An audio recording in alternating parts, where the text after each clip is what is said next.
They laughed at her, not just once, not just in whispers, but loudly, openly, like her life was some kind of joke they all understood, except her. "School is your only hope," one of them had said, shaking his head. "And you're throwing it away?" She stood there, clutching her small, worn-out bag, her fingers trembling, but her face didn't move. Because deep down, she already knew something they didn't. Something she couldn't explain. Something that didn't make sense, not even to her. But still, she walked away from the classroom, away from the only path everyone said guaranteed success, away from everything that felt safe. And as she stepped out of that school gate for the very last time, the laughter followed her. It echoed. It stuck. It buried itself somewhere deep inside her chest. Because what they didn't know, what nobody knew, was that this one decision, this one moment they mocked her for, would set off a chain of events so unexpected, so unbelievable, that years later, those same people, the ones who laughed the loudest, would struggle to even look her in the eye. But right now, she had nothing. No plan, no support, no second chance, just a decision that could either destroy her life completely or change it forever. And the truth is, even she didn't know which one it would be. Have you ever made a decision that everyone else thought was a mistake? I mean, the kind of decision that makes people look at you like you've completely lost your mind.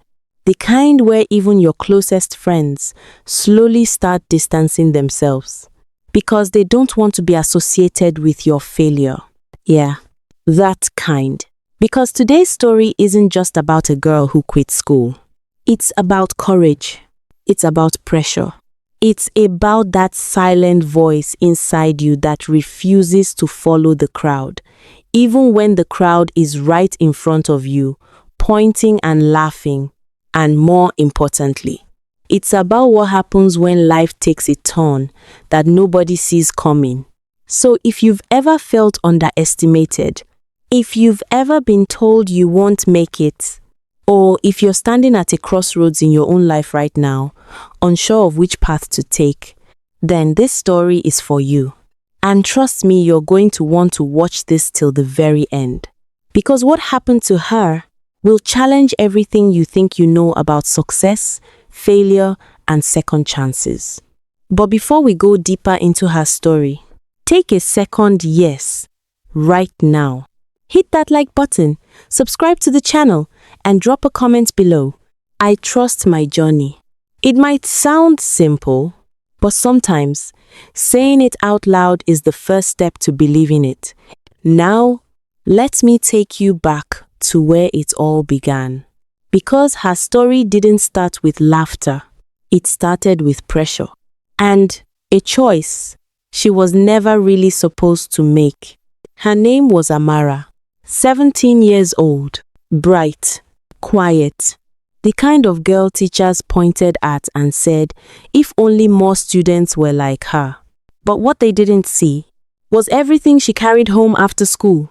Because once Amara stepped out of that classroom, her real life began. A life that didn't have neatly written notes or multiple choice answers. A life filled with responsibilities she never asked for. Every morning, long before the sun stretched across the sky, Amara was already awake, not to study, not to revise, but to fetch water, to light the small charcoal stove, to help her mother prepare food they would later sell by the roadside. Her father, he used to be a strong man, a mechanic, known around their area for fixing cars no one else could. But life has a way of changing people. One accident, one bad day, and suddenly, everything falls apart.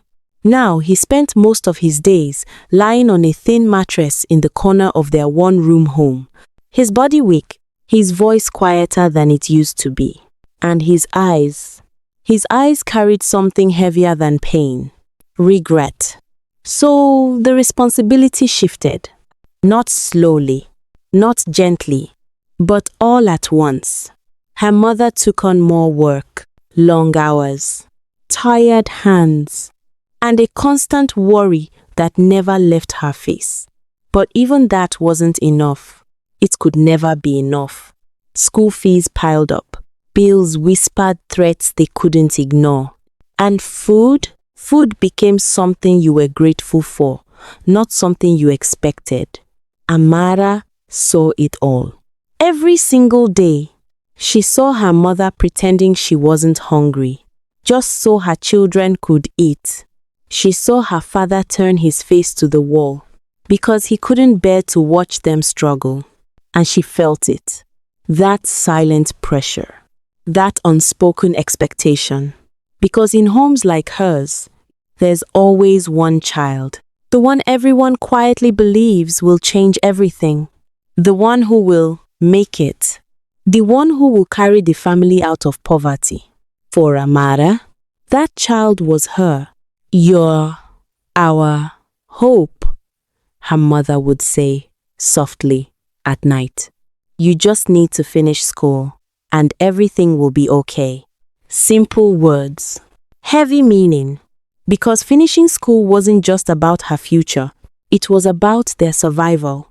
It was about dreams they could no longer chase themselves. It was about sacrifice and the belief that one day, all this suffering would make sense. And Amara believed it too. She really did. She studied under dim light. She pushed through exhaustion. She ignored the hunger that twisted her stomach during long school days. Because she had a goal, a clear path, a promise. Until life started asking for something more. Something bigger than effort.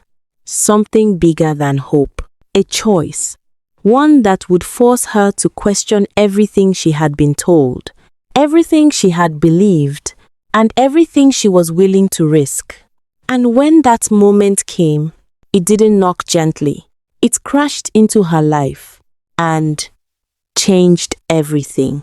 It started with a conversation, a quiet one, late at night, the kind of conversation that doesn't need shouting because the weight of it is already too loud. Amara sat on the floor, her back against the wall, her school books spread out in front of her but untouched. Her mother noticed. She always noticed. "Why aren't you reading?" she asked gently, stirring the pot on the small stove. Amara hesitated. Her fingers tightened around the edge of her notebook. I need to talk to you." Those words alone were enough to make her mother pause.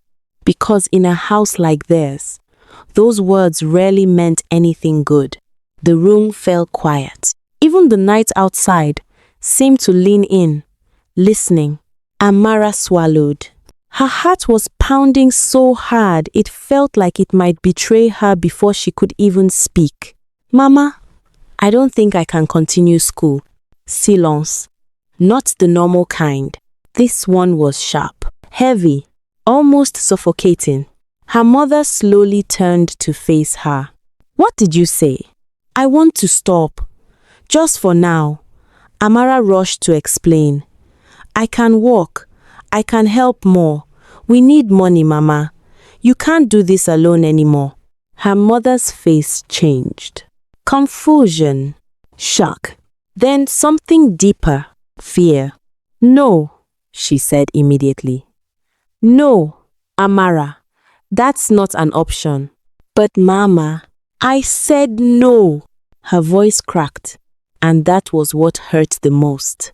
Because her mother wasn't angry, she was scared. "You are too close," she continued, her voice trembling now. "You're almost done. Everything we've been struggling for, everything, is because of your education." Amaru Pupo O. Amara's eyes filled with tears. I know. But what if we don't make it there? She whispered. What if we don't survive long enough for it to matter? That question, it hung in the air like something dangerous. Because it was true, and they both knew it. Her mother looked away. For a moment, just a moment, her strength wavered, and Amara saw it. That tiny crack, that silent admission that things were worse than they both pretended. I can find work, Amara continued softly. Even if it's small, it's something. I can't just sit in class while you're out there suffering every day. Tears slipped down her mother's face now. You think I don't suffer so you can sit in that classroom? She asked. Amara froze. You think I wake up every morning, tired, hungry, broken, because I enjoy it? Her mother continued, her voice rising.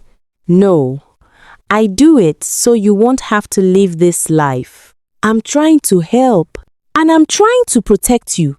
The words collided. Both true, both painful, and both impossible to ignore. The room fell silent again. This time, heavier than before. Then, from the corner of the room, a weak voice spoke. Let her. They both turned. Her father, he had been listening the whole time. Slowly, he pushed himself up, his body struggling against the efforts. Let her try, he said again, his voice soft but firm. Mama, no, Amara started. But he raised his hand slightly. She's not wrong, he continued. We are struggling, and sometimes survival comes before plans. Her mother shook her head, tears falling freely now. This is not what we wanted for her. I know, he said gently. But life doesn't always give us what we want. Amara's chest tightened. Because this wasn't how she imagined it. She thought it would be a fight, a refusal. But now it felt like something else. Like a door quietly opening into the unknown.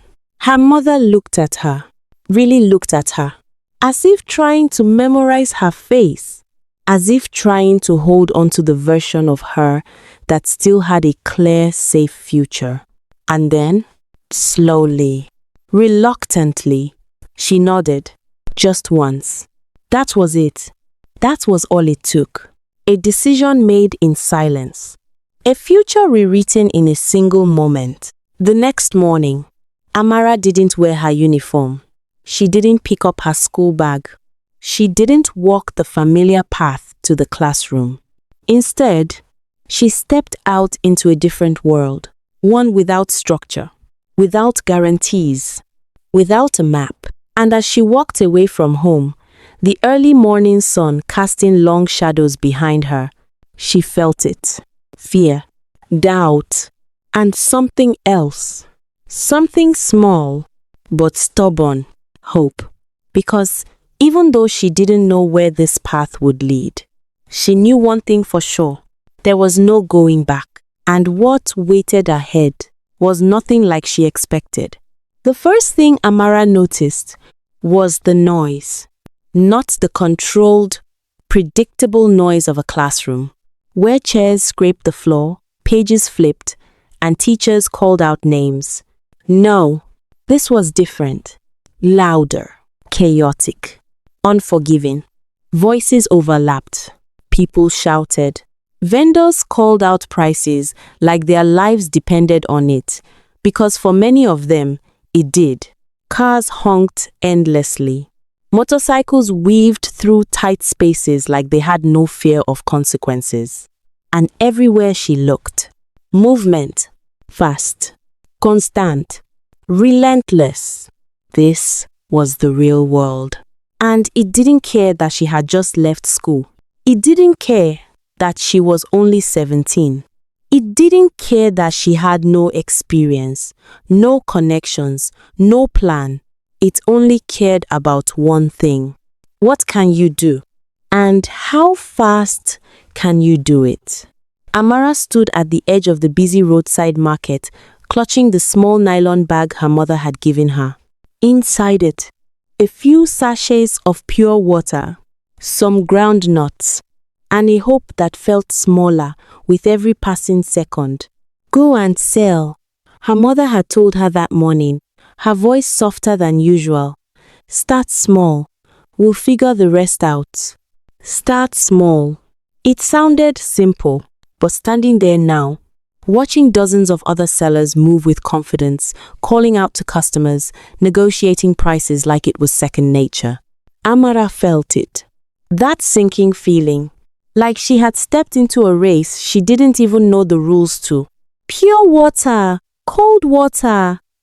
A young boy shouted beside her, his voice sharp, practiced. He couldn't have been more than 12, but he moved like a professional. Quick, efficient, fearless. He glanced at Amara briefly, then looked away, as if already deciding she wouldn't last. Amara swallowed. Her throat was dry, her hands slightly shaking. Say something, she told herself. Call out. Just try. But her voice refused. People passed by her. Some brushed against her shoulders without even noticing. Others looked at her for a split second, then moved on. Invisible. That's what she felt like. Invisible in a world that demanded you fight to be seen. Minutes passed. Then an hour. And still, nothing. No solace. No progress. Just the weight of reality slowly settling on her chest.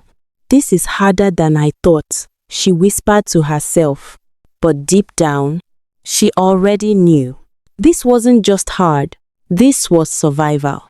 And survival didn't wait for you to figure things out. It forced you to adapt. Or it left you behind. Hey! The sudden voice startled her. She turned quickly. A woman stood in front of her. Mid, 40s, strong posture, sharp eyes that missed nothing. Are you selling or just standing there? The woman asked. Amara blinked. I'm selling. Then why are you quiet? The woman snapped. Do you think customers will read your mind? Amara lowered her gaze. I'm trying. The woman studied her for a moment, then shook her head slightly. You're new. It wasn't a question. Amara nodded slowly. The woman sighed. Listen, she said, stepping closer. Out here, nobody will help you. Nobody will pity you.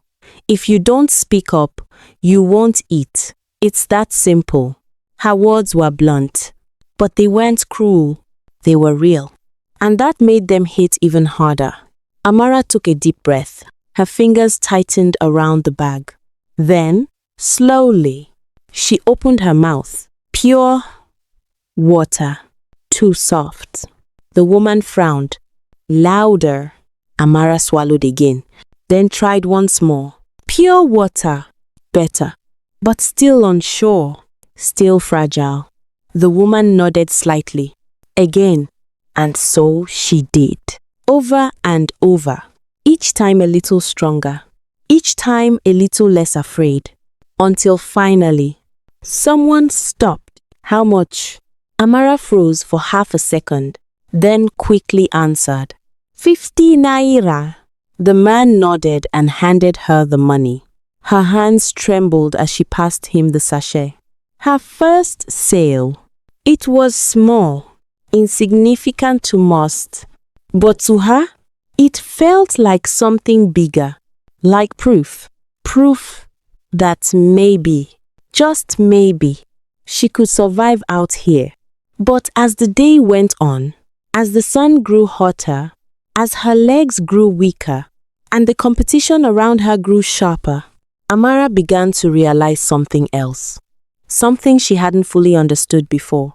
This world was not just about effort.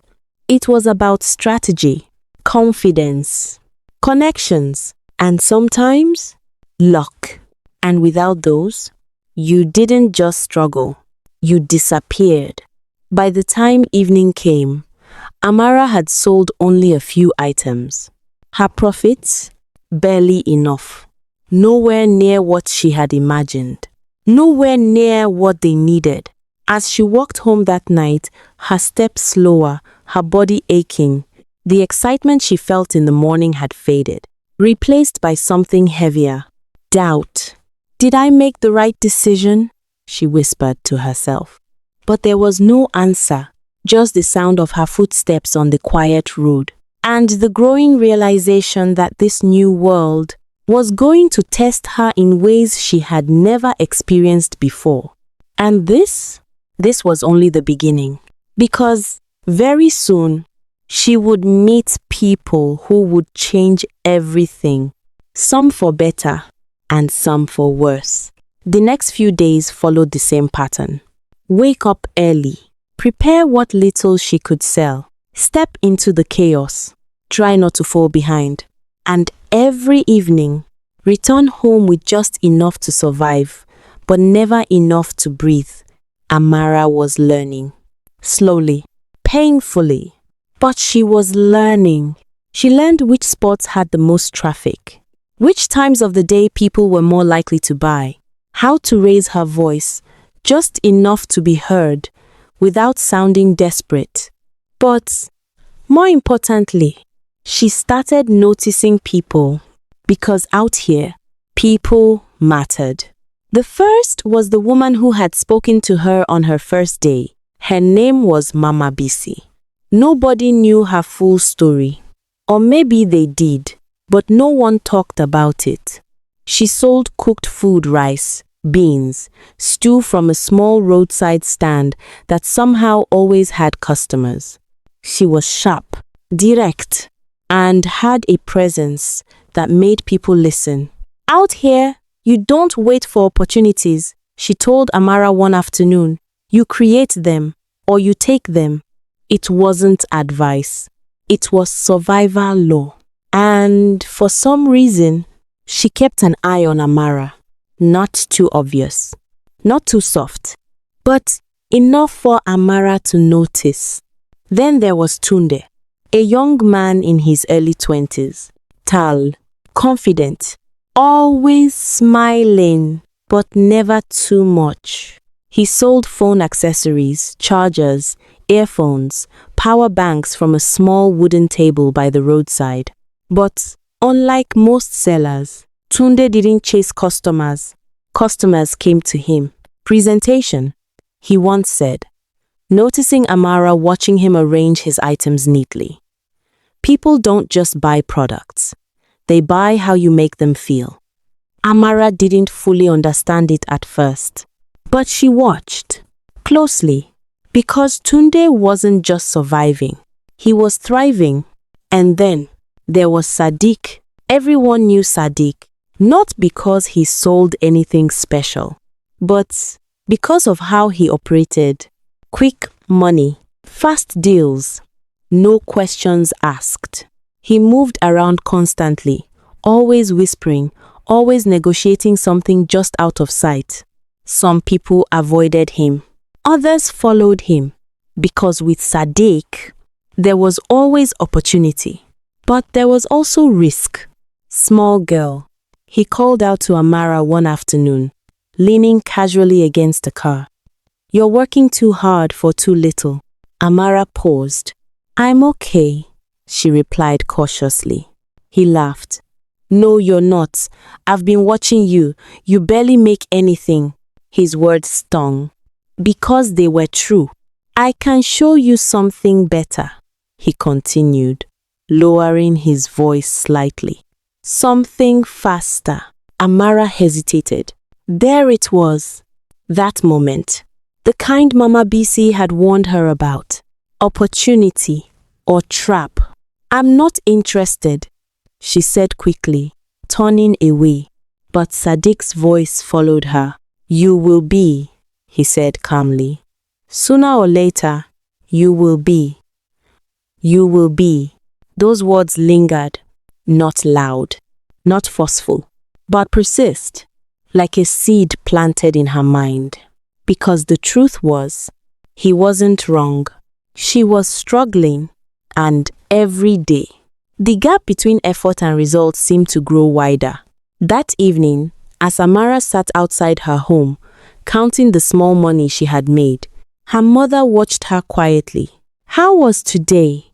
she asked. Amara forced a small smile. It was okay, but her mother didn't respond. Because mothers know, they always know. And in that silence, Amara felt it again. That pressure, that responsibility, that fear of not doing enough. And somewhere in the back of her mind, Sadiq's voice echoed, "Something faster, something better." She shook her head slightly, trying to push the thought away. But the truth was, the world she had entered was full of choices, some clear, some confusing, and some that didn't look dangerous at first, but would cost her more than she could ever imagine. And very soon, Amara would be forced to choose, not just between right and wrong, but between survival and everything she had been taught to believe. At first, it was easy to ignore Sadiq's words, his offers, the way he watched her from a distance sometimes, like he was waiting for something to break. And for a while, nothing did. Amara stayed focused. She woke up early. She worked harder. She even started improving. Little by little, her voice became stronger, her movements quicker, her confidence slowly building. Some days, she made more sales than before. Some days, she even smiled on her way home. And those days, they felt like hope. But hope is fragile, because all it takes is one bad moment, one unexpected problem to shake everything. And that moment came. It started at home. Her father's condition got worse, much worse. The little strength he had left began to fade. He coughed more. He spoke less. And the small medicine they could barely afford before, now it wasn't enough. "We need to take him to the hospital," her mother said one evening, her voice tight with worry. Amara looked at her. "We don't have that kind of money." "I know," her mother replied, her eyes already filling with tears. "But we can't just sit and watch him like this." The room felt smaller, the air heavier. Because this wasn't a problem they could ignore. This wasn't something hard work alone could fix. This needed money. Real money. And fast.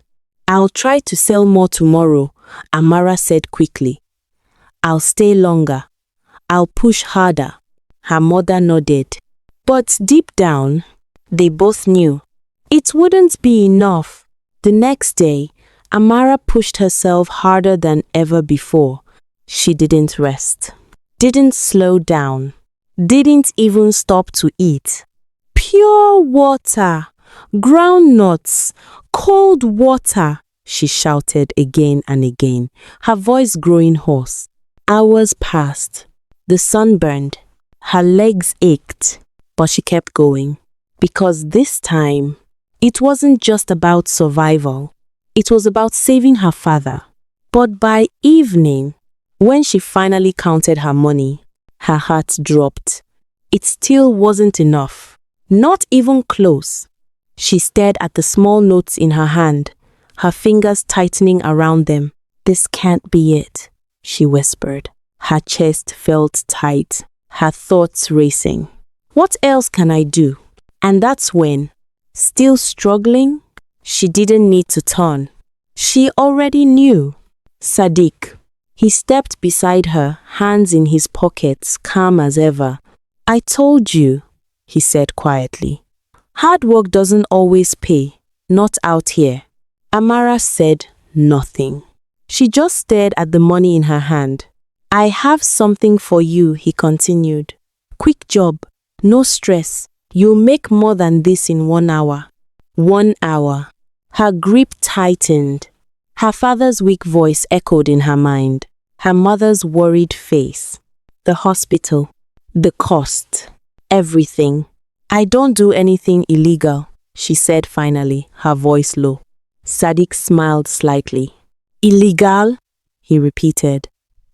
You think everyone making money out here is doing something clean? He leaned closer.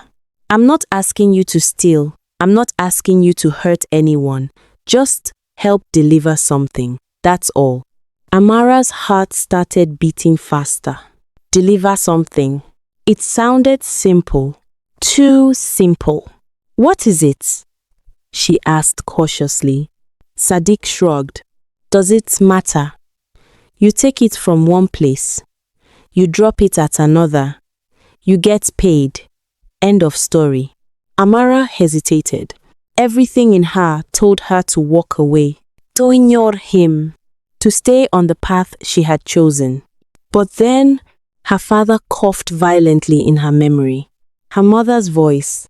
We can't just watch him like this. And the money in her hand. So small, so useless. You don't have time to think too much, Sadiq added softly. Opportunities don't wait. That word again. Opportunity. But this time, it felt different. Heavier. More dangerous. Amara closed her eyes for a brief moment. Just one. But in that second, her world shifted. Because this wasn't just a decision anymore. It was a test of her values, her fear, her desperation, and how far she was willing to go for the people she loved. When she opened her eyes again, Sadiq was still there, watching, waiting, and for the first time, Amara didn't walk away. The first time, it felt wrong, even before she said yes, even before she fully understood what she was agreeing to. But she still did it. I'll try it once, Amara said quietly, her voice barely steady. Sadiq smiled. Not a wide smile, not an excited one. Just a small, knowing smile, like he had been expecting this all along. Good, he said. That's all it takes. That evening, he handed her a small package. Nothing special, wrapped in plain nylon. Light enough to carry without drawing attention. You take this to the junction near the old petrol station, he instructed. A man will meet you. You give it to him. He gives you money. Simple. Amara nodded slowly. Her heart was racing. Don't ask questions, Sadiq added. Just do your part. And just like that, she stepped into something she didn't fully understand. The walk to the junction felt longer than usual. Every sound made her uneasy. Every passing person felt like they were watching her. What if this is wrong? What if I get caught? What if? Her thoughts spiraled. But she kept walking because turning back now didn't feel like an option anymore. When she got there, the man was already waiting. Tall, quiet. He didn't smile, didn't greet her, just held out his hand. Amara hesitated for a split second, then gave him the package. In return, he handed her money, more money than she had made in days, maybe even a week. Her fingers trembled as she took it. This is all for me? She asked softly. The man didn't respond. He just turned and walked away, just like that. No conversation. No explanation. Nothing. Amara stood there for a moment, staring at the money in her hand. Her mind was spinning. One delivery. Just one. And this? This was the result? It didn't make sense. It felt too easy, too fast, too dangerous. But at the same time, it solved everything. That night, when she got home, her mother looked at her in shock. Where did you get this? She asked, staring at the money. I sold more today, Amara replied quickly, avoiding her gaze. It was her first lie, and it didn't feel good. But it worked. For the first time in a long time, There was enough food. Her father got better medication. The tension in the house eased. Just a little. And for a moment, it felt like things were finally getting better. The next day, Sadiq found her again. "You did well," he said casually. "I knew you would." Amara didn't respond immediately. She just looked at him, studying him, trying to understand the world he operated in. "I can give you more," he continued. "More deliveries, more money." Amara hesitated. But this time, the hesitation was shorter, because now she had seen the results. And results have a way of silencing doubt. "Okay," she said quietly. And just like that, once became twice. Twice became 3 times. And before she even realized it, it became routine. Her days changed. She still sold small items occasionally, just to keep up appearances. But the real money, it came from Sadiq's jobs. Quick, easy, consistent. Her family noticed the difference. Her mother smiled more. Her father started speaking again, even laughing sometimes. And Amara, she told herself it was worth it. "I'm doing this for them," she repeated in her mind, "just until things get better." But deep down, there was a voice, a quiet one, the same one she had ignored before. And he kept asking, "If this is so easy, why does it feel so wrong?" Still, she pushed the thought away, because for now, things were stable. For the first time since she left school, she wasn't struggling to survive. She wasn't watching her family suffer helplessly. She was solving problems, fixing things, becoming useful. And that feeling, it was addictive. But what Amara didn't realize was that this wasn't stability. It was a pause, a calm moment before everything fell apart. Because the kind of world she had stepped into doesn't give without taking. And soon, it would come to collect. At first, Amara convinced herself it was temporary. Just a phase, a quick solution to a difficult situation. Just until things get better. That's what she kept telling herself.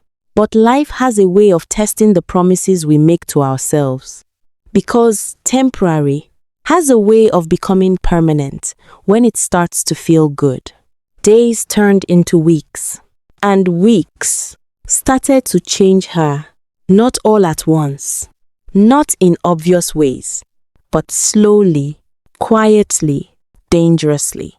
She began to rely on the money, not just for survival, but for comfort, better food, more medicine, even small things they hadn't been able to afford before, things that made life feel normal again. And every time she saw her mother smile, every time her father sat up a little stronger, every time their home felt lighter, it reinforced her decision. This is working. I'm doing the right thing. But deep down, that voice never truly went away. It just got quieter, easier to ignore, until one afternoon, everything changed. "Amara," Sadiq called, walking toward her with a different energy this time. Not relaxed, not casual, focused, serious. "I have something bigger for you." Amara felt it instantly. That shift, that subtle tension in the air. "What do you mean?" she asked carefully. Sadiq looked around briefly, then stepped closer. "This one is different," he said. "It's not like the others." Her chest tightened. "Different? How different?" Sadiq exhaled slowly. "It's a bigger package, more important. You have to travel a bit further." Amara frowned. "How far?" "Another part of town," he replied. "Nothing too crazy, but it's urgent." Urgent. That word didn't sit well with her. "And the money?" she asked. Sadiq's eyes locked onto hers. 5 times what you usually get. Her breath caught. 5 times. Her mind immediately started calculating. Hospital bills, better treatment, food for weeks, maybe even enough to finally breathe, to finally stop worrying every single day. That's a lot, she whispered. Sadiq nodded. Because it's important, and I need someone I can trust. Trust. Another word that felt heavier than it sounded. Amara looked down, her thoughts racing. This is it. This is where it changes. Because deep inside, she knew this wasn't just another delivery. This was a line, a clear one. And stepping over it would mean something.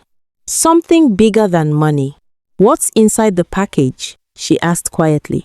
Sadiq didn't answer immediately. Instead, he looked at her carefully, measuring her. Then, finally, you don't need to know. That was it. No explanation, no reassurance, just silence. And somehow, that silence said everything. Amara's heart started pounding harder. Because now, the truth was clear. This wasn't safe. This wasn't simple. And this wasn't something she could pretend not to question anymore. I don't think I can do this, she said, her voice shaking slightly. Sadiq didn't react, didn't argue, didn't pressure her. He just nodded slowly. That's fine, he said calmly. It's your choice. He turned slightly, as if ready to leave, then paused. But think about it, he added. Opportunities like this don't come often, and problems, he glanced at her, they don't wait. And just like that, he walked away, leaving her alone, with the weight of the decision. Amara stood there, frozen, her mind pulled in 2 directions. One side, fear, doubt. The part of her that knew this was wrong, the part that remembered who she used to be. The girl who believed in doing things the right way. The girl who had dreams that didn't involve secrets, or lies, or hidden packages. And the other side, reality. Her father's condition. Her mother's silent struggles. The constant pressure of not having enough. The fear of going back to that life. The life she had just escaped. 5 times the money. 1 job, 1 decision. That's all it would take. Amara closed her eyes, just like she had before. But this time, it felt heavier, because now she understood something she didn't before. Some choices don't just change your situation. They change you. And when she opened her eyes again, the question wasn't just what should I do? It was, who am I willing to become, to survive? And the answer she chose would change everything. She didn't answer immediately. Not that day. Not even the next. But the thought stayed with her. It followed her home. Sat with her while she ate. Whispered to her when she tried to sleep. 5 times the money. 1 job. 1 decision. That was all it took to shift her balance. And the truth? She was already leaning, because the moment she considered it, something had already started changing inside her. 2 days later, she found Sadiq, not the other way around. I'll do it, she said, her voice steady, but something about it felt different. Sadiq looked at her for a moment, not surprised, not impressed, just certain. I knew you would, he replied. And just like that, the line she had been standing on, she crossed it. The job was exactly as he described, a larger package, heavier, tightly sealed. And for the first time, Amara didn't even ask questions. Not because she wasn't curious, but because she didn't want the answers. Because knowing would make it real. And reality was harder to ignore. The journey took longer, further than she had ever gone alone. New streets, new faces, a different part of the city that felt less forgiving, more dangerous. Every step she took, she felt it. That awareness, that tension, like she was being watched, like something wasn't right. But she kept going, because turning back now was no longer an option. When she finally reached the drop-off point, the exchange was quicker than usual, more discreet. No words, just a look, a nod, money exchanged, and then gone, just like that. It was done, and when she counted the money afterward, her breath caught. Sadiq hadn't lied. It was real, more money than she had ever held in her hands at once. Her fingers trembled slightly as she folded it carefully, her heart racing not from fear this time, but from something else, something new, power. That was the first shift, because for the first time, Amara didn't feel like she was struggling. She felt like she was in control. That night, her home transformed again. Better food, enough medicine, even small laughter returned to the room. Her mother looked at her with something new in her eyes. Pride. "You're doing so well," she said softly, and Amara smiled. But something about that smile wasn't the same as before, because now it was built on something hidden, something unspoken, something that didn't belong to the girl she used to be. Days turned into weeks again, and the bigger jobs, they became more frequent, more demanding, but also more rewarding.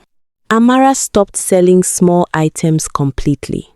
There was no point anymore. Why struggle for little when you could earn so much more so quickly? Her routine changed. Her mindset changed. Even her appearance began to change. She dressed better, walked with more confidence, spoke with more certainty. People started noticing. Even Tunde. "You've changed," he said one afternoon, watching her closely. Amara shrugged. People grow. Tunde didn't smile, not always in the right direction. His words lingered, but she brushed them off, because from where she stood, everything looked better. Her family was okay. The money was coming in. The struggle had reduced. So, what was the problem? But deep down, that quiet voice returned, stronger this time, more persistent. Because even though things look good on the outside, inside, something felt off. She started noticing little things. The way Sadiq became more secretive. The way some deliveries required more caution. The way certain people looked at her, not with respect, but with recognition. And that scared her. Because recognition meant something. It meant she was no longer invisible. She was part of something now. Something bigger than she had intended. And once you become part of something like that, walking away isn't as easy as saying no. One night, as she lay in bed, staring at the ceiling, she whispered to herself, "Just a little longer, just until we're stable. Then I'll stop." But promises made in moments of comfort don't always survive moments of pressure. Because the deeper she went, the harder it became to turn back. And the truth was, Amara wasn't just adapting anymore. She was changing, becoming someone new. Someone who made decisions faster, asked fewer questions, ignored more doubts, and justified more actions. And that transformation, it didn't happen loudly.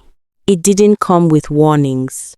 It happened quietly, step by step, choice by choice, until one day you wake up and you don't recognize yourself anymore. And by the time Amara realized how far she had gone, it was already too late. Because the world she had entered was about to show her its true face. And this time, there would be no easy way out. At first, she could ignore it. That feeling, that quiet discomfort that crept in when she was alone. Because during the day, everything looked fine, better than fine. Her family was eating. Her father was improving. Her mother smiled more. And to anyone watching from the outside, Amara looked like a success story. A girl who stepped up.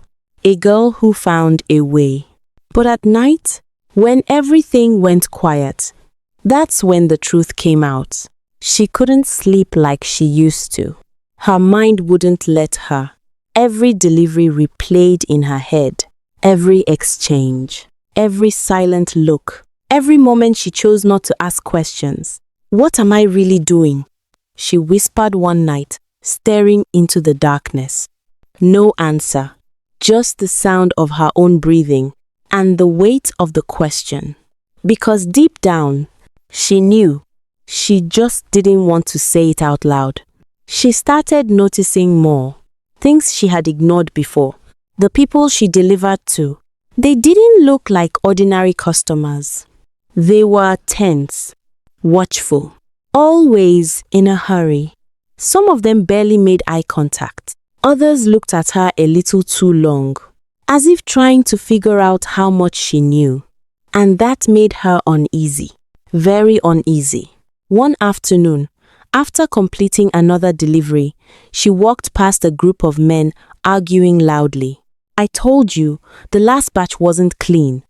One of them snapped. Amara slowed down slightly.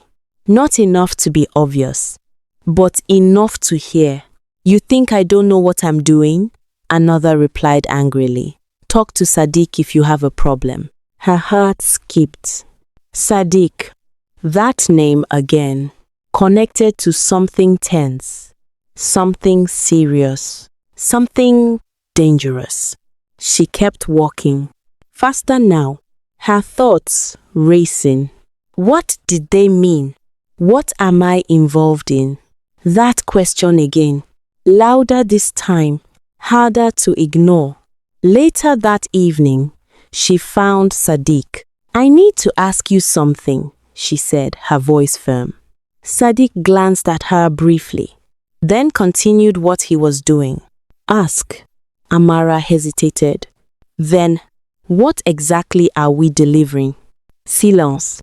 Not long, but long enough to matter. Sadiq slowly looked up. His expression unreadable. I told you before, he said calmly. You don't need to know. But I do. Amara insisted, her voice rising slightly. This isn't normal. The people, the way they act, something is wrong. Sadiq stared at her for a moment. Then said, You're thinking too much, he said. That's your problem. My problem? She repeated. Yes.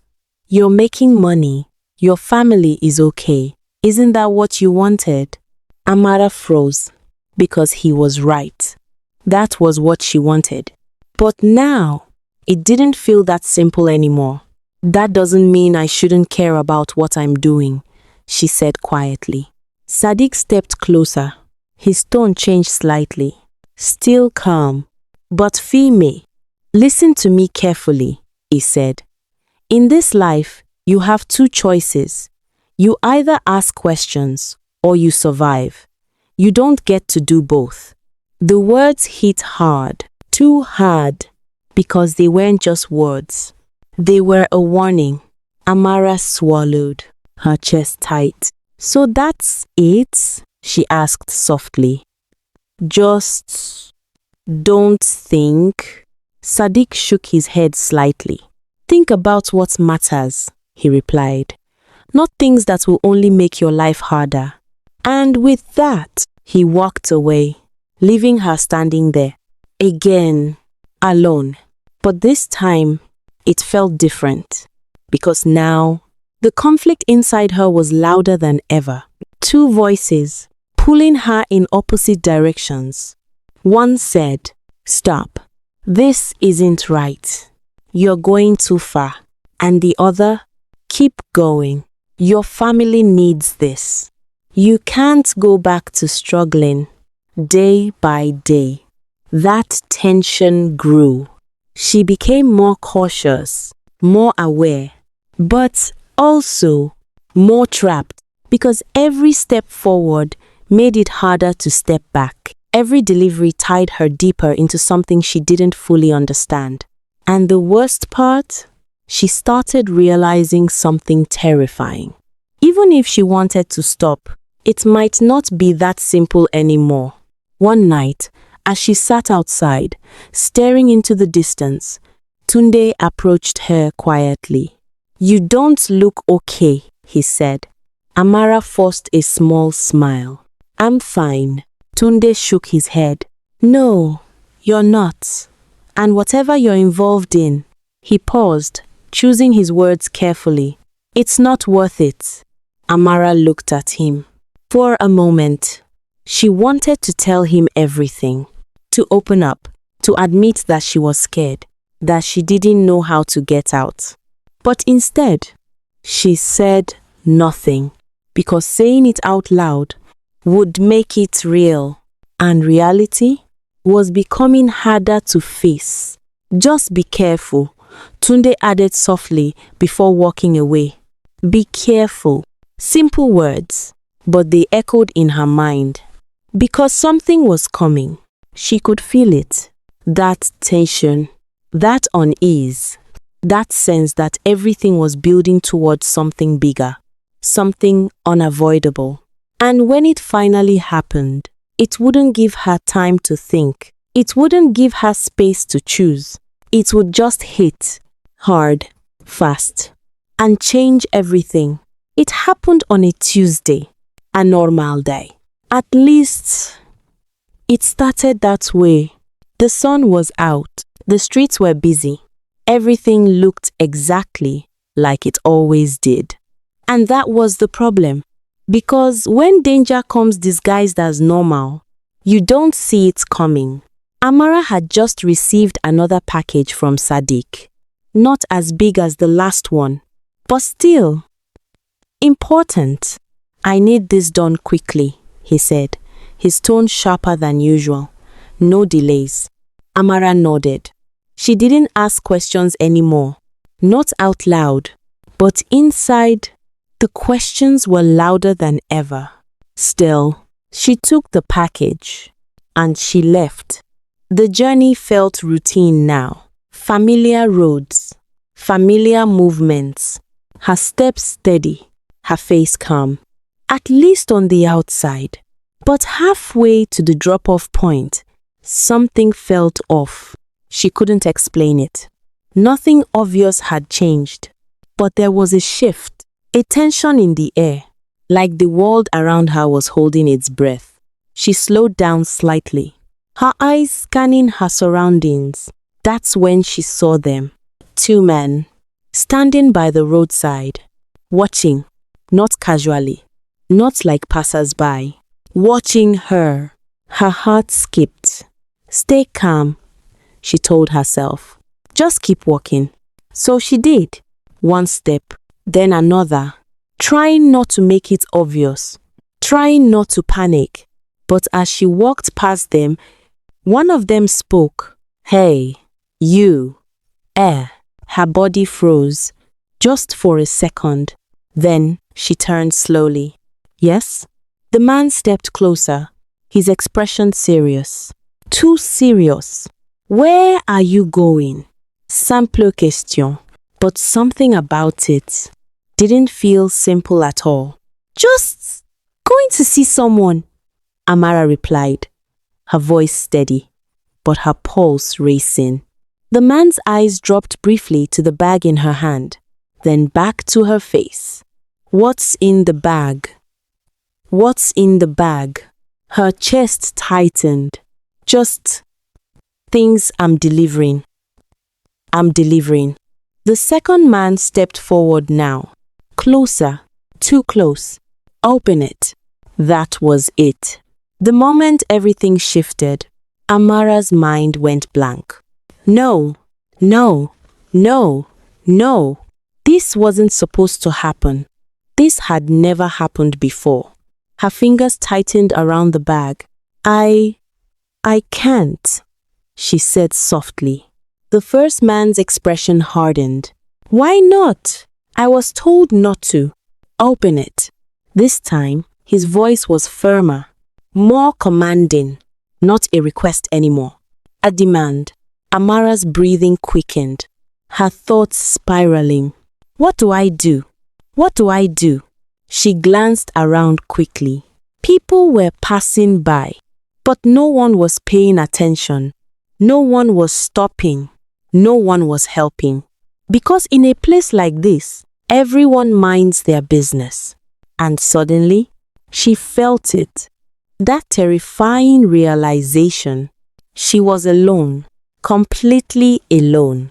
I said open it, the man repeated. Her hands trembled. Slowly, reluctantly, she began to unzip the bag. Every second felt heavier than the last. Every movement slower. Her heart pounding so loud, it felt like it might explode. And then, the bag opened. The men leaned in slightly, their eyes scanning the contents. And in that moment, everything changed. Their expressions shifted instantly. From suspicion to certainty.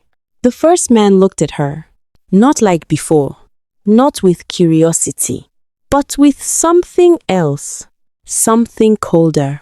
Where did you get this? He asked quietly. Amara's throat went dry. I was just told to deliver it. Who gave it to you? Ah, her mind raced. Sadiq. His name sat on the edge of her lips. But something stopped her. Fear. Confusion. Loyalty. She didn't even know anymore. I don't know his full name, she said quickly. The second man stepped forward again. This time, his tone sharper. Don't lie. I'm not lying, she said, her voice breaking slightly. But it didn't matter, because in that moment, the truth wasn't enough. And suddenly, everything she had been avoiding, everything she had been ignoring, crashed into her reality. This wasn't just a job anymore. This wasn't just survival. This was something bigger, something dangerous, something she was now fully inside of. The first man reached for the bag. Come with us. 3 words. Sample. But they hit like a storm. Amara's heart dropped. Where? She asked, her voice barely above a whisper. The man didn't answer. He didn't need to, because the look in his eyes said everything. This wasn't a conversation. This wasn't a warning. This was the consequence. And in that moment, standing in the middle of a busy street that suddenly felt empty, Amara realized something terrifying. There was no running from this. No explaining her way out. No pretending she didn't know. Because the choice she made, the line she crossed, had finally caught up with her. And now, it was time to face it. Everything slowed down, not the world around her. Cars still moved. People still walked. Voices still echoed in the distance. But for Amara, time stretched. Every second heavier than the last. Move. The man's voice snapped her back. Firm. Cold. Final. Amara swallowed hard. Her legs felt weak, but they moved. One step, then another. The 2 men walked beside her, not touching her, but close enough to remind her there was no escape. They led her off the busy road, into a quieter street, then into a small building tucked between 2 old shops. It looked ordinary, too ordinary. But the moment she stepped inside, she knew this wasn't normal. The air felt different, tense, controlled, like every movement inside that space had a purpose. Sit. She obeyed, her hands trembling slightly as she lowered herself onto the chair, her mind racing. What's going to happen? What do they know? What do I say? The two men spoke quietly to someone in the next room. She couldn't hear everything, just fragments. Caught her with it. Says she's just delivering. I might be small. Small. That word hit her. Because that's what she had believed. That she was just a small part of something. Insignificant. Replaceable. Safe. But now, it didn't feel that way anymore. A few minutes later, another man walked in. Older. Calm. But there was something about him. Authority. The kind that didn't need to raise its voice. He looked at Amara. Not with anger. Not with pity. But with understanding. And somehow, that made it worse. What's your name? He asked. Amara, she replied softly. He nodded. Amara, he repeated.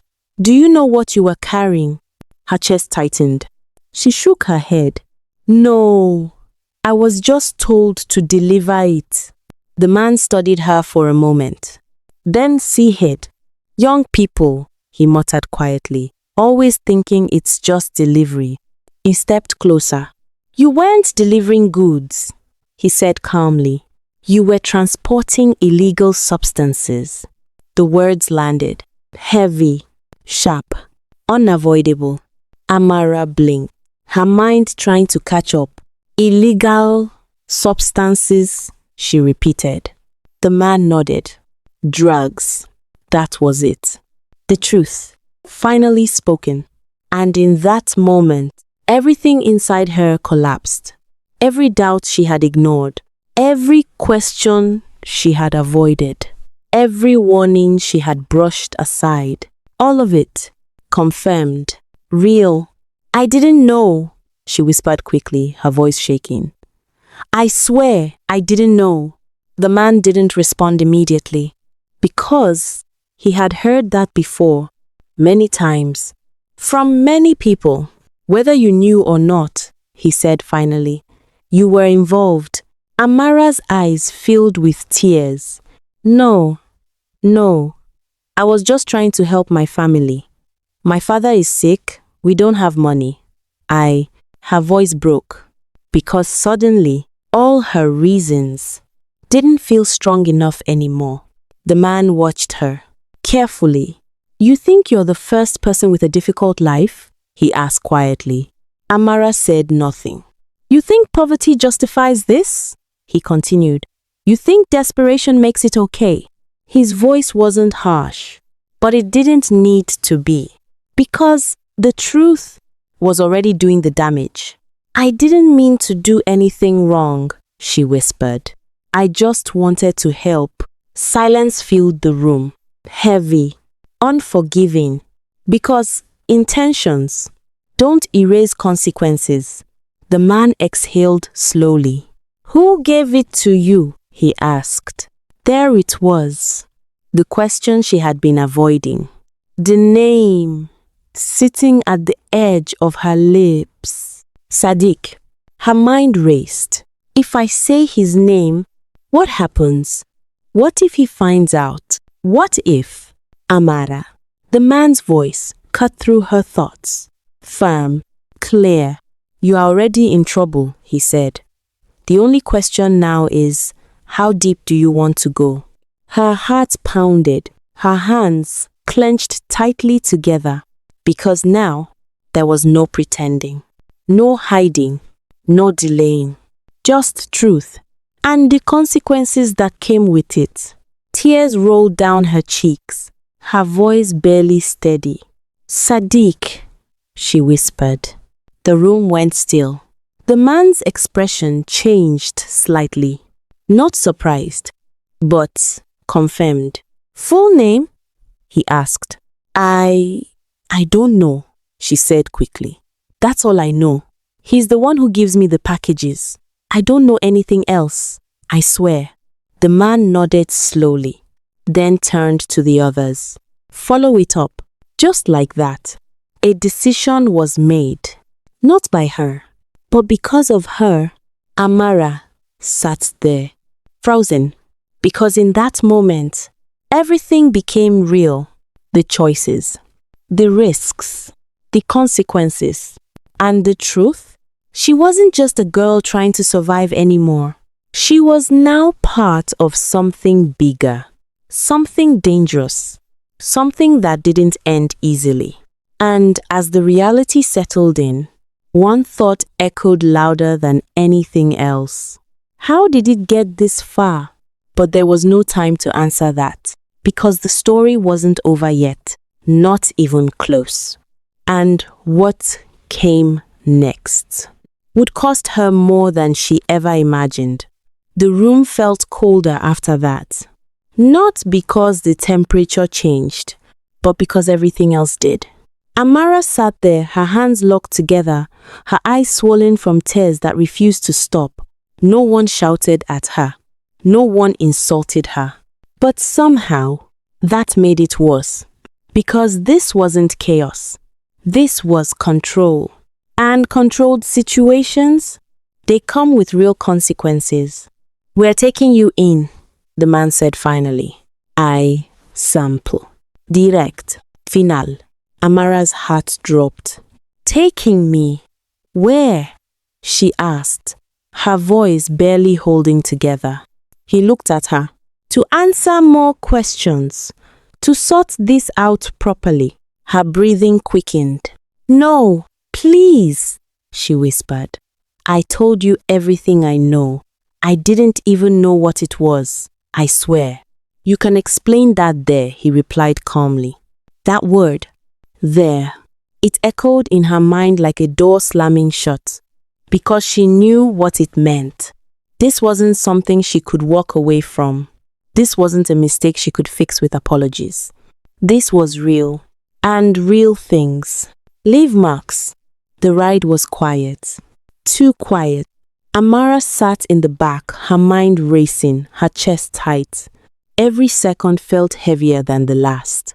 What will happen to me? Will I go to jail? What about my family? That thought hit the hardest. Her family, her mother, her father. They didn't know. They still believed she was doing something honest. Something good. How will I tell them? She whispered to herself. But there was no answer. Just the sound of the vehicle moving forward, taking her somewhere she had never imagined she would be. By the time they arrived, the reality had fully set in. The questions, the statements, the waiting. Hours passed. Maybe more. Time lost meaning. All she knew was her life had changed completely, and there was no undoing it. Days later, word reached her home, not from her, but from others. People talk, they always do. And when news like that spreads, it spreads fast. Her mother didn't believe it at first. "She wouldn't do that," she said, shaking her head repeatedly. "Not my daughter." But the truth has a way of forcing itself into reality, no matter how much you resist it. When she finally saw Amara, sitting there, broken, tired, changed, something inside her shattered. "Amara," her mother whispered, her voice trembling. Amara couldn't look at her. She couldn't, because the shame, it was too heavy. "I'm sorry," she said softly, her voice barely audible. Her mother stepped closer, tears streaming down her face. "Why?" she asked. Just one word, but it carried everything. Pain, confusion, disappointment, love. "I was trying to help," Amara replied, her voice breaking completely now. "I didn't know it would become this. I didn't know." Her mother closed her eyes, because deep down, she understood something painful. This didn't start with crime. It started with struggle, with pressure, with survival. But that understanding, it didn't erase the damage. Because now, everything had changed. Her father's condition worsened again. Not just physically, But emotionally, the little strength he had regained, it faded because guilt has a way of destroying people from the inside. I failed you, he said one day, his voice weak. Amara shook her head immediately. No, this is my fault. But he just turned away because sometimes pain doesn't need arguments. It just exists. Back in the streets, things moved on. They always do. Sadiq, gone, vanished. Like he was never there. No trace. No explanation. Nothing. And that hurt. Because it meant something clear. She had been used. A small piece in a bigger game. Replaceable. Disposable. And now, she was the one facing the consequences. Alone. Tunde heard about it too. And when he did, he just shook his head slowly. I warned her, he said quietly. Not with anger, but with sadness. Because sometimes, watching someone fall hurts just as much as falling yourself. Amara sat in silence most days, thinking, replaying everything, every decision, every moment, every step that led her here. And the truth? It wasn't one big mistake. It was many small ones. Small choices, small compromises, small moments where she told herself, it's okay, just this once. Until once became a pattern. And that pattern became her downfall. Now, she had time, too much time, to think, to feel, to understand. And the hardest part wasn't the situation itself. It was realizing something deeper. She had become someone she never wanted to be. And fixing that would take more than regret, more than apologies. It would take something harder, something painful, something that would test her in ways she had never imagined before. Because this wasn't the end of her story. It was the consequence. And what she chose to do next would decide everything. At first, she didn't know where to begin. Because when everything falls apart, you don't just wake up and fix it. You sit in it. You feel it. Every mistake, every consequence, every moment you wish you could go back and change. And for a long time, that's all Amara did. She sat with it. The silence, the shame, the weight of knowing she had hurt the very people she was trying to protect. But something inside her refused to stay broken. Not loud, not strong, just there. A small voice, the same one that once told her to walk away from school, the same one she ignored when things got complicated. Now, it spoke again. You can't stay here. You have to fix this. And for the first time in a long time, she listened. The process wasn't easy. It wasn't fast. And it definitely wasn't comfortable. There were questions, many questions, from people who didn't trust her, from people who didn't believe her, from people who saw her not as a girl who made a mistake, but as a problem, a risk, a reminder of something bigger. But she didn't run from it. Not anymore. She answered, honestly, completely, even when it made her look bad, even when it hurt. Because this time, she wasn't trying to escape the truth. She was facing it, and slowly, something began to change. Not outside, not yet, but inside. The fear that once controlled her started to loosen. The guilt that once crushed her began to transform into responsibility, into awareness, into something she could actually use. One day, the same man who had questioned her before sat across from her again, but this time, his tone was different, less distant, less guarded. You've been consistent, he said. Amara nodded slightly. I just want to make things right. He studied her carefully. You understand that won't erase what happened? I know, she replied, but I still have to try. There was a pause.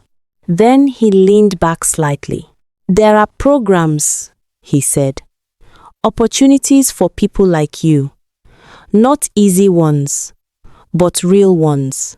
Amara looked up. For the first time in a while, there was something in her eyes again. Hope.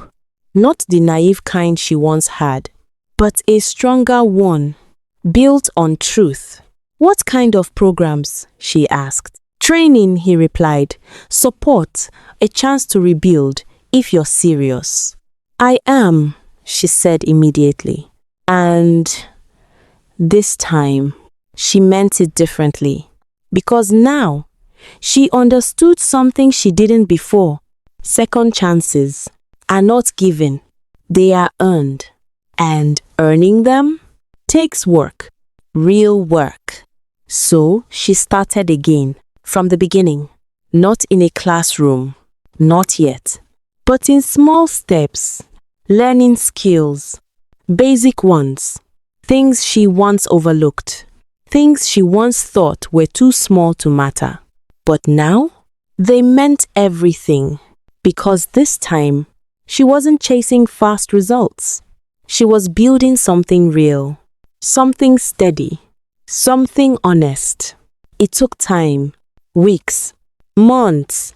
Progress was slow. Sometimes frustrating. Sometimes painful. Because rebuilding yourself means facing parts of yourself you'd rather ignore. But she didn't stop, even when it was hard, even when people doubted her, even when her past followed her like a shadow. She kept going, because now she had something she didn't have before. Clarity. She knew what shortcuts looked like. She knew where they led. And she knew she would never go back there again. Her relationship with her mother slowly began to heal. Not instantly, not perfectly, but genuinely. Through actions, through effort, through consistency. I'm proud of you, her mother said one evening, her voice soft. Amara paused, because those words, they meant everything.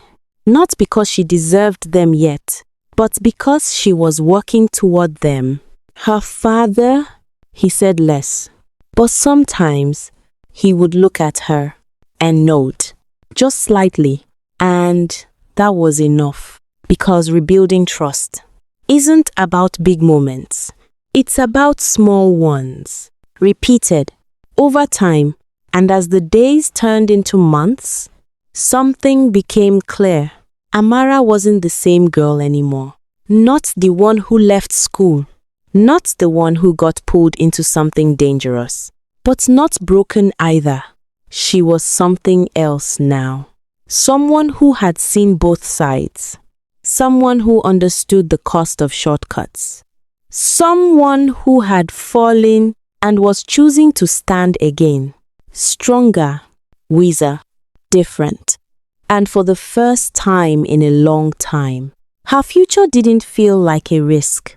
It felt like a choice. One she was finally ready to make. Years later, people wouldn't recognize her story if she told it too quickly. Because from the outside, it didn't look like struggle anymore. It looked like stability, purpose, direction. But those who looked closely, those who listened carefully, they could still hear it. The past, not as shame, but as truth. Amara stood in front of a small group of young girls, her posture calm, her voice steady, but filled with something deeper than confidence. Experience. I know what it feels like, she said softly. To be tired of struggling, to want something better so badly that you're willing to take any opportunity that looks like a way out. The room was silent, because they understood, not fully. but enough. I also know, she continued, how easy it is to ignore that small voice inside you, the one that tells you something isn't right. She paused. Her eyes moved across the room. Every face mattered, because she used to be one of them. But listen to me, she said, her tone firm now. That voice, it's not there to limit you. It's there to protect you. A girl in the front row shifted slightly, curious, unsure. But what if that's the only chance you have? She asked. Amara smiled gently. Because that question, it used to live inside her. It's never the only chance, she replied. It's just the fastest one. And fast is not always safe. Silence again. But this time, it felt different. It felt like understanding. Because the truth, it wasn't complicated. Just had to accept. Amara's journey hadn't been perfect. Even after she started rebuilding, there were setbacks. Moments where things didn't work. Opportunities that didn't come. Days when she questioned everything again. But the difference now, she didn't run toward shortcuts. She stood her ground. She waited. She walked. She trusted the process. And eventually, it started to show. She completed her training, then more. Step by step, she built skills that couldn't be taken from her. Skills that didn't depend on luck, or strangers, or risky promises, but on effort, consistency, growth. And slowly, doors began to open. Not magically, not all at once, but enough. Enough to move forward. Enough to build something stable. Enough to prove something important. That real progress may be slow, but it lasts. Her family felt the difference too. Her mother smiled more, not out of relief alone, but pride. The kind that grows when you watch someone fight their way back. Her father, he lived long enough to see it, to see her stand, to see her rebuild, to see her become someone stronger than the girl he once worried about. And that meant everything. One evening, as the sun dipped low, casting warm light across the street, Amara stood outside, watching people pass by. Normal life, simple, peaceful, something she once thought she might lose forever. And in that moment, she realized something powerful. Her life didn't change in one big moment. It changed in many small ones. The decision to walk away. The decision to tell the truth. The decision to face the consequences. The decision to rebuild. Again and again and again. Each one mattered. Each one shaped her. And now, she wasn't just living her life. She was guiding others. Helping them avoid the same mistakes. Showing them something she once needed to see herself. That your beginning doesn't have to define your ending. But your choices, they will.